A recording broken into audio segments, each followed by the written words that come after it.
What's going on, everybody? Welcome back to another episode of Event Masters. And in this episode, we got another special guest. We're talking networking. Let's go ahead and get into it. Welcome to the show, EventMASTERS. You need to listen to this if you want to throw bigger and better events. Learn how to monetize and land bigger racks. Yeah, this is where you can learn how to do that. EventMASTERs.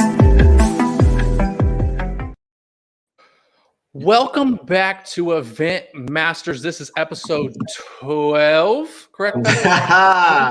12, yeah. I'm your host, Dylan Shinholzer. Patrick, as always, is beside me. And this is another week, guys. What's up? How's everybody going or doing? Good Lord, how's your week going? What's up, Patrick? How are things on your end down there? How's Florida? I'm back again. It's beautiful. It's a little bit rainy. So, dude, events are coming back. I'm excited. The news on Miami Rolling Loud coming back in July. Yeah, I think buddy. I sent that to you, right? Yeah. I saw it yesterday when they dropped it, and I was like, yes, like I'm going. I don't know why or how or when, but I'm going. But yeah, a lot of them are coming back, man. Bonnaroo came back. Imagine Festival's coming back. Mm-hmm. Life is Beautiful. So we're waiting for California to open up so we can see some of the California festivals. But yeah, man, excited. Some of these big conferences are coming back. I know I have 1,000 people in person this month, so that's good, man. I'm excited. So look, before we get into today's topic and guest and everything with that, I got to get this housekeeping stuff out of the way, right? If I don't do it and I don't ask, then you guys don't do it. So with that being said, go ahead and like, subscribe, follow, and or download our podcast and show on YouTube, Facebook, Instagram, LinkedIn now, props to Mitch, and then Spotify and Apple. Go ahead and do what you need to on all of those. Do me a favor, hook a brother up, and give us some likes, subscribes, and reviews while you're there. So now that that's out of the way, I always like to get it out of the way so we can get to the good stuff. We have another special guest this week. She's super high energy. I'm excited because she is the Networking Concierge. She's also one of our speakers at our upcoming EventNEXT. If you haven't heard about that, EventNEXT.live, humble plug there. But we'll get into more about who she is and what she does. So with that being said, Patrick, you ready to bring her up? Should we bring her up? Should we bring her up? Should we? She's backstage right now. Should we maybe just leave her behind stage just a little bit more and she's probably just watching us, like anticipating when the come up is? Cool. So let's go ahead and bring up the one and only Networking Concierge herself, Ashley Owens. Hey guys, I was hoping I would get a chance to sit at the table because it was getting a little touch and go there for a second. We're like, you know what? We're just gonna do. You know what? Just pass her off. We're gonna do this whole show on our own. It's not like I got nothing to do today. Exactly. So before we get started, I appreciate you taking the time today and coming in and jamming about what you do best. So with that being said, can you give us the 180-second story of how Ashley Owens got to become the Networking Concierge? Sure. The 180-second. How much time do you have? 180 seconds. So I started this business about 4 years ago when I had 18 jobs after graduation due to mergers and acquisitions and budget cuts. I got super tired of having somebody to pick my future. And I realized that the benefit of starting my own business and doing networking and being involved in networking was that I was able to intelligently talk to different industries because I had all those positions. I was never fired. It was always mergers and acquisitions and budget cuts. So it allowed me to really understand each industry in its entirety. And the way that I found these new jobs was through my network. I started my career working as a personal and executive assistant to 2 celebrities. So the skill sets that I gained from troubleshooting and connecting to save my job really became affluent in the position that I hold now. So the business started when I had the idea. I went to a networking event after I quit my job, walked around and started asking people, what sucks for you about networking? And they told me it was going to events by themselves, following up because that's usually the most time consuming, and then really finding the right events. So I took all of those things and I put them into service offerings and the world opened up. So that's kind of how I got started. Am I good on time? Did I work? That was perfect. You got it right under there too. I dig it. So yeah, that is super cool because I think a lot of people, and we'll definitely dive in this, one, either are really good at networking or struggle their face off. There's like usually no in between. So I'm excited to unpack that. So as you guys know, we talked about networking a couple of weeks ago on the show with Jason, who's a good friend of all of ours, but that was a little bit more on the technical virtual event side, what it looks like to do it online. We're going to get detailed into how you as a human can get better at networking. So before we go into the what and the how and stuff like that, can you give us the why? Like, why is networking, especially because keep in mind, this is an event show. We want to help them become event masters. Why is networking important for people like us then? Because networking allows you to have personal growth, and it often leads to professional, and it often leads to both personal and professional growth. When you build a network, you're not building just people around you that support you and advocate for you.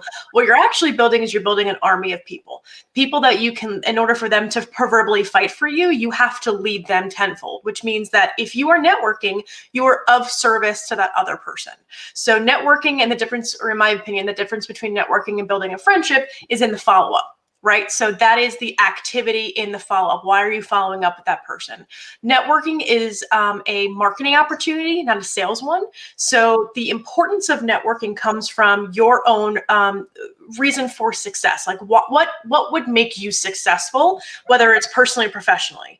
Having people around you in general as a common human behavior is incredibly important. How you leverage those relationships by understanding who they are as people, what they do professionally, can really help you with any situation in mind. So let's say, for example, you're buying a house or you're looking for a business coach. In order for you to know, like, and trust people, you have to know, like, and trust people to give you those people that they know, like, and trust. So it also alleviates a lot of the time and logistics of finding people that could potentially help you in any part of your life. Networking is important to me, and I can kind of only just talk to my benefit. I have never felt more seen or understood or supported when I've built a business that was essentially my baby, and I have people advocating and affirming that I'm doing the right thing, or constructively giving me the best advice and the right resources and tools. I would rather not spend 6 months on a problem when I can make 2 phone calls and get the answer, or at least be guided in the right way that could potentially help and actually save me time, money, stress, and anxiety. Yeah, that is the best why answer to networking I've ever heard. Yeah. Some people are just like, yeah, so you can build relationships. Like, no, we just went 4 layers deep with it on why networking is important. And like build relationships. Thank you for Googling that for me. Appreciate it. Yeah, awesome. No, that was magnificent. But yeah, I fully agree with you. And there's a lot of doors that networking opens. And for event planners and event organizers, like, if you're not networking, I don't know how you expect to grow your business, right? You know, we're here to help you become event masters at the end of the day. And if you don't have, business or people in your network and always growing that, then you really have no way to grow. Right? We're in a people business. Like, all of us right here are in the people to people business. You need to know more people. So I love that. So let's break it down. Let's unpack the why into kind of like the what, because a lot of people are now asking, okay, but like, where do I start? Which is great. So if you want to get started, how does someone with no network, no, let's say even real expertise, or what does that look like, or like that kind of stuff? Where does one get started with this? Where can one start from 0 to 100 to go to 100 with networking and building relationships? The first thing, I know we talk a lot about like, oh, you can do this tangibly and tactically, but the first thing is recognizing what you need help with and why you're networking. Are you networking to get a job? Are you networking to get to know new people? Are you networking to help build your business? Like, what is the reason for you to network? I think there's every reason to network.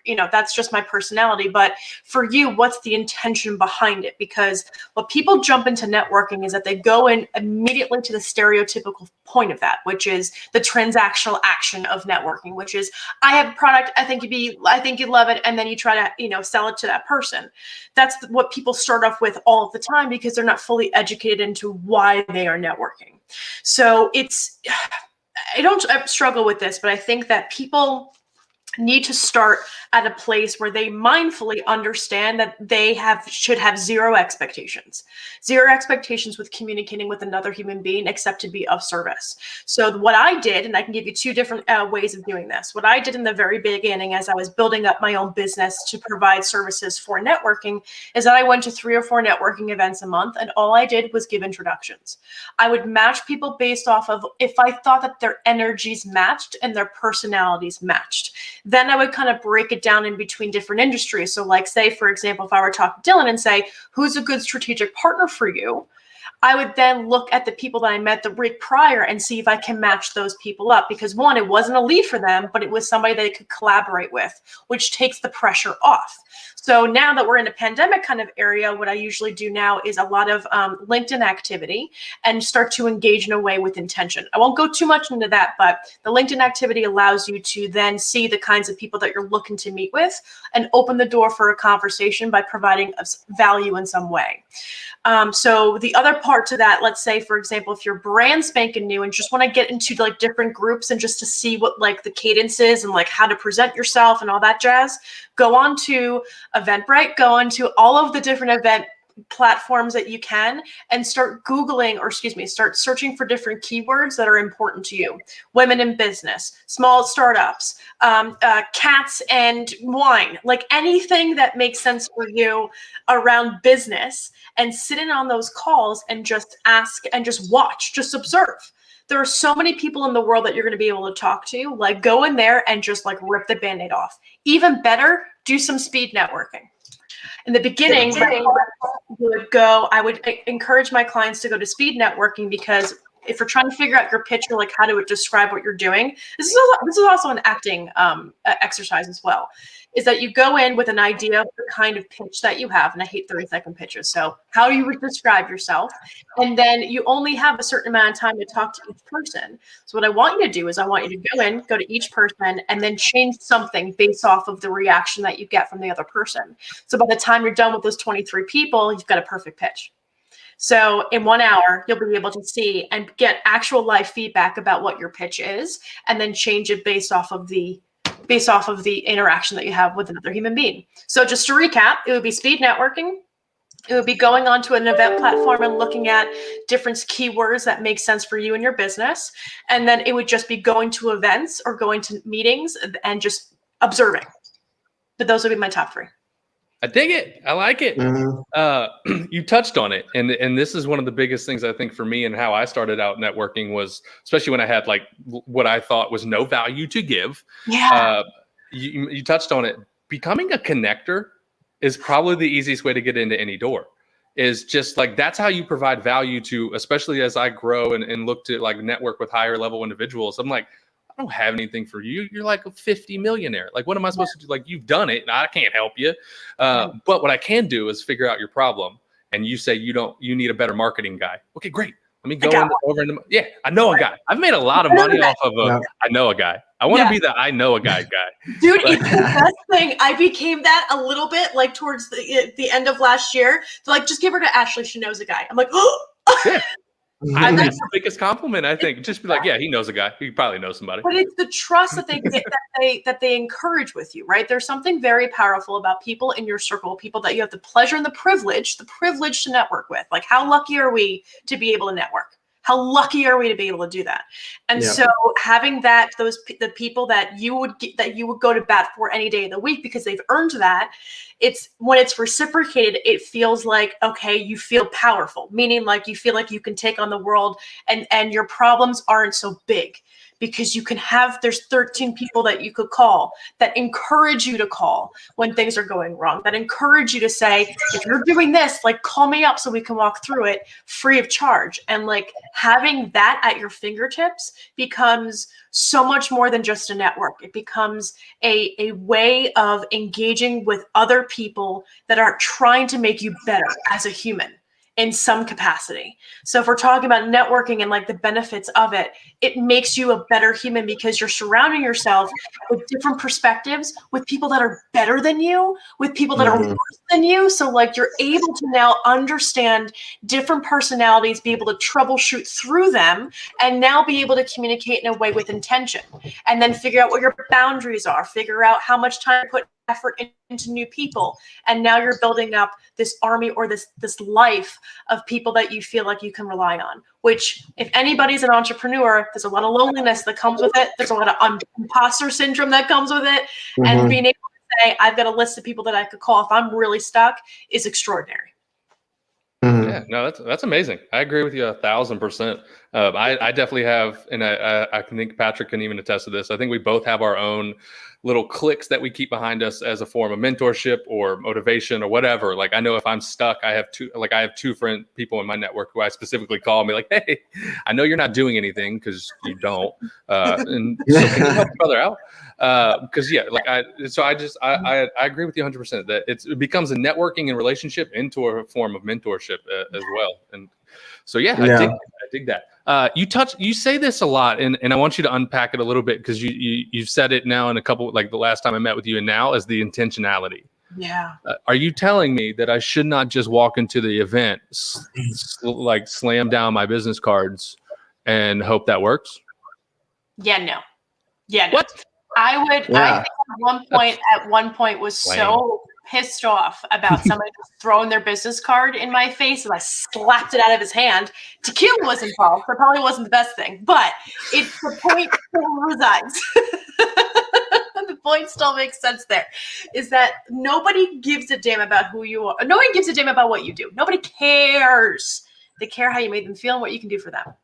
Ooh. So going into an environment where you're already transactional, that is amateur hour. It's amateur hour. It takes rookie.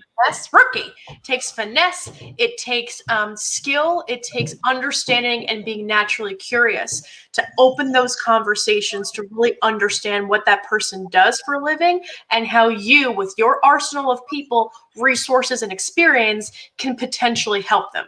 Networking is a service-oriented practice. It is not a give and take, it's not a take. It's a give, ask.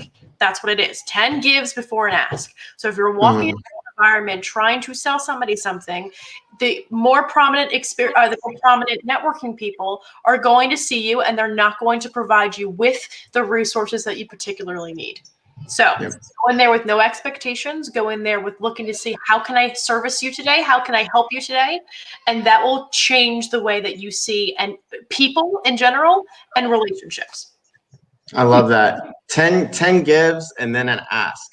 10 gives. I love that, because all of us have been pitched where like you walk up to someone and they just immediately just start dumping on you, and you're like, okay.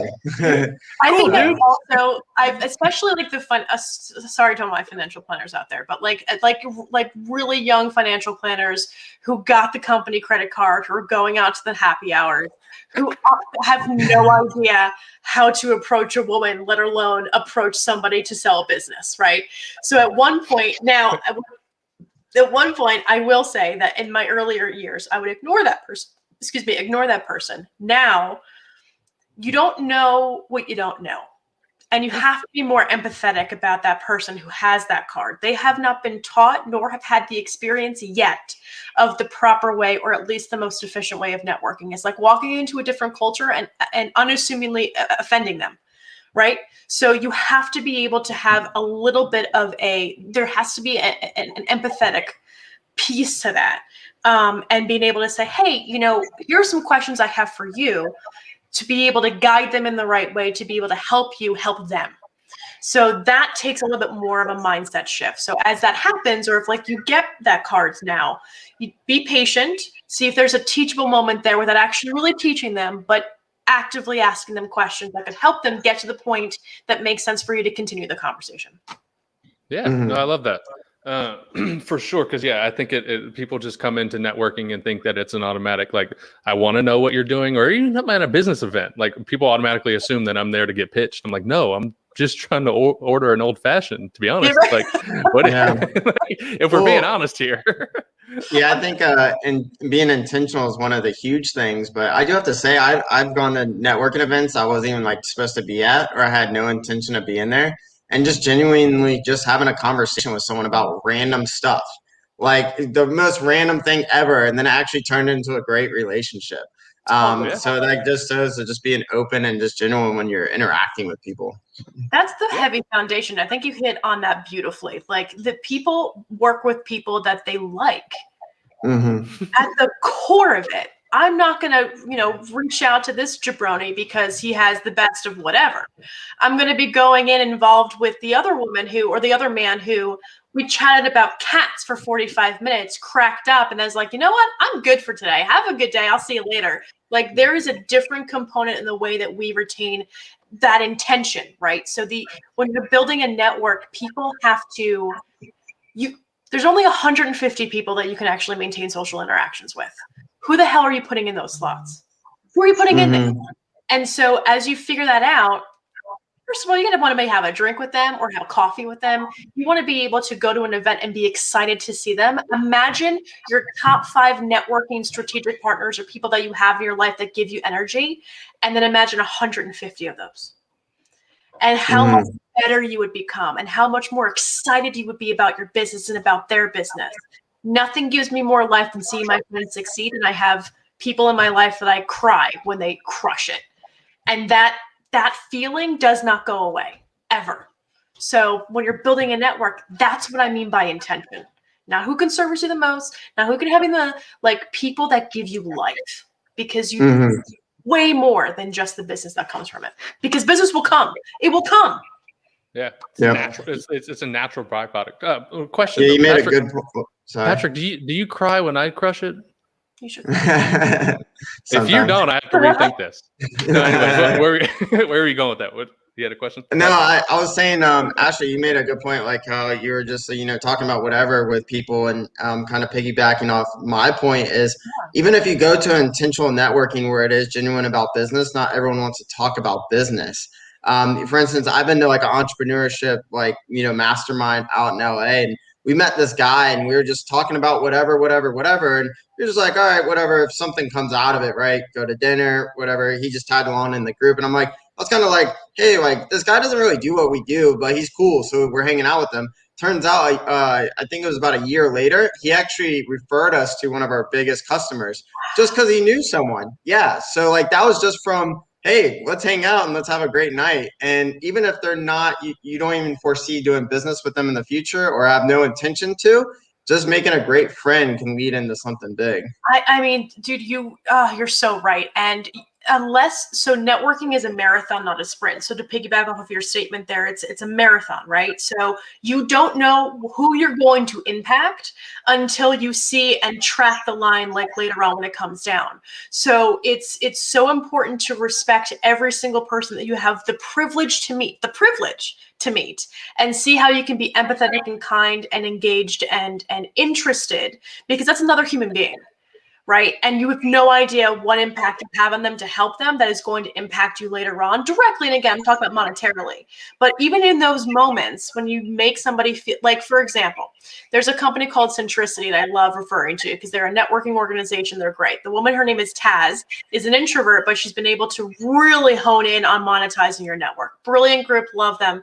I was the first person she met in Philadelphia. And I just loved her in general because I thought she was brilliant. And she built this business off of all of the collaborations that we've had over time. And she built this amazing group that I now refer her to. But she met me first. We talked about different, engaging kind of conversations, which then catapulted different decisions that she made for networking. She comes to me for certain things. We built this wonderful relationship, and I'm a referral partner. So you never know. But you have to believe in the people that you have the privilege of having in your network. Otherwise, it's not going to work. It's not going to work. Mm-hmm. I like how you said networking is a marathon, not a sprint. I love that too. Mitch, write that down. We need to quote that later on in the show. Yes. It goes back to just pitching someone right when you meet them. Yeah. It's not about, the one and done. So. Yeah, I have literally genuinely, there's relationships I have been working for 5 years and have never asked them of anything. Now I will, waiting on it, just waiting to have an over delivery of value from my end to them before I ask them of what I want, right? I have some large asks that I know are coming, right? But I want to over deliver 10 times more than what they would ever give me back. And then that way I own the value exchange. So it allows me to then go on and ask. That's a great point. But there is a difference between a 50-cent ask and a $50 ask. So a $50 ask would be going to that person and saying, again, this is just to agree with you on this statement. So for the people that are watching, the $50 ask is like saying, hey, would you sponsor this event for $45,000, right? With no context, with nothing. A 50-cent ask would be, hey, would you mind making this introduction to somebody that I see that you're connected with? And by the way, here's 3 sentences that you can copy and paste. Basically that they can't say no, that takes no bandwidth except to make the introduction, right? So as you're thinking about those asks, as you're starting your own network and as you're building your own network, what women typically do is that we will say yes to everything and never ask for help. Our friend of mine, Steve McEwen, is a wonderful human being. We're just having this conversation this morning, and I had to encourage him because he's such a giver that he's overwhelming himself. And so I had to explain to him, I'm like, you have to, that's the difference. It's not the $50 ask, it's the 50-cent ask you're asking for. But if this is going to help you, everybody they want to help. You have to allow them not only to help, but give them the permission to help you. Otherwise, they want to help you. You just have to allow them to. Yeah, no, I really like that. I really do like that. So let's segue into this because I love your point of view on this. So, okay, run this example. I attend the event, throw all my business cards out. I meet everybody I can. I do everything you just said. I ask the questions. I'm curious. I never talk about myself. Provide value, make people laugh. I do it all, right? I make them like me. We drink beer together. We talk about cats. What's next? You're like my husband, Dylan. Let's be real about that. If you're drinking and having cats, it's perfect. Yeah, there we go. So the question is, what's next? Like, am I gonna get business from that, or is there something that's got to go? There's a tail end to this. What's that look like? What's next? Because I've already done everything. I did everything Ashley just told me. Why are they not doing business with me yet? Because you didn't follow up. I was hoping that was the answer. I know, you're the best, buddy. Patrick's going to get so excited about this. Follow-up's like his favorite thing. Yeah, I preach the follow-up and like sales, but well, actually, you're exactly right with the follow-up. And even people I met, I followed up with them and just said, like, I knew nothing would come out, but just like, hey, nice meeting you, or email them, or maybe like a couple of their social media posts and things like that, just to genuine gesture. So. Yeah. So let's break that down. What do you mean by follow up? What's it look like? How do I follow up? Let's go down that path for a little bit. Connect, collaborate. There was one more that I just had in my head that I forgot. Connect, collaborate, and something else that I'll think of in a minute when my trash brain isn't trash. But the goal is that you're trying to follow up in a way with value, right? So following up doesn't necessarily have to be an email. It could be, celebrate. Haha. Connect, collaborate, celebrate. Got it. Not drunk yet. So those top 3 things are very important in the follow-up. So that celebrate is huge on LinkedIn, because LinkedIn is a thought leadership kind of platform. I hate using that term because it's so overused, but really people there are educating people on their thought process on different topics and themes. So when you are celebrating somebody, you are advocating for them and kind of putting your public brand on, saying that this person is really cool and I advocate for this person. That's a celebrate. The connect is connecting other people to that person. So when you're building a network, you really want to know your network, know who you have in your network, understand who you have, and be able to in your head figure out who to make those introductions to. Now, again, if you're networking not for a living, it can be more difficult. So you really want to build a database and have those fail safes, right? For that. The collaborate piece is, how are you able to work with them? Let's say let's doing like a dual webinar, or let's go to an event together, or let's see if we can engage in a way with intention. Like let's go to an event together. So we collaborate in a way with working with complementary businesses allows you to stay top of mind, engage in a way with intention, and now you're following up a little bit more, a little bit skewed, but it's not just a general email. It's more of like actually doing the activity. So there's a full list of activities that make sense with building a network. Yeah, no, I really like that. I've lived by, usually when I meet people, I've never actually, so I go back to, I've never ever, and will never give out a business card. I hate them, have a disdain for them, like hatred. But I always take the information because I never want to be on the defensive. I want to be on the offensive. So I take your information, and then within a day of the event, I shoot a video selfie and send it right to you. Make sure you remember my face, remember my name. Yeah, awesome. those are. Yeah, Amazing. I love those. Those are my favorite. Like Patrick and I were down in Tampa for the Super Bowl, and we were getting connected to a bunch of different people, and it was like this is kind of a headache. But then the next day, I sent every single one of them a video message and said, "Hey, so and so, thank you for like showing Patrick and I Maximus or whatever," and just called something out that we chatted about, and then just so that they remember my face, they remember my name. And it shows them that I was appreciative of getting to connect, good Lord, and get to meet them. And so, yeah, we've gone on to looking like we're doing some business together. And it was just natural. Dude, that's so great. That video component, that's something I haven't dabbled in, even though I do a lot of video. I have a process where I'm just in my inbox, and I have and everybody's value is different, right? Your value is video.